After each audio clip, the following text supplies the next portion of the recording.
Talaga meron talagang ganitong klaseng mga tune-up games, no? Wake up call. Wake up call. It's only Justin eh.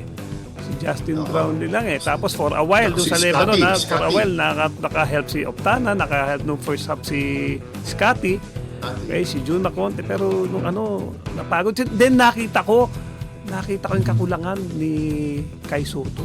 Nawala si Kai. Kasi Ininda natin napagod yun. si Junmar kasi yung mga big man nila takbuhan ng takbuhan.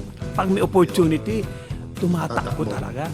So, for a while, makakasabay-sabay ka. Pero not all the time, kailangan mo may reliever. Yung AJ naman, si Edu, okay din naman.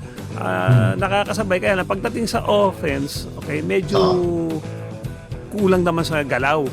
Okay? Hindi ka told pare kahit sila kasama si Junmar, threat yan. Si Kai, kahit papano, di ba? 7-3, threat yan. Pag nag-pick and roll ka, pag dive niyan, di ba? Kung maliit-liit lang, lalab mo lang. Di ba? Kahit papano. Meron silang meron sa malaki, yung Lebanon, yung major ba yun? Medyo Mabigat. Malakas maglaro. Ang tinitignan ko rito, yung sunod-sunod yung error.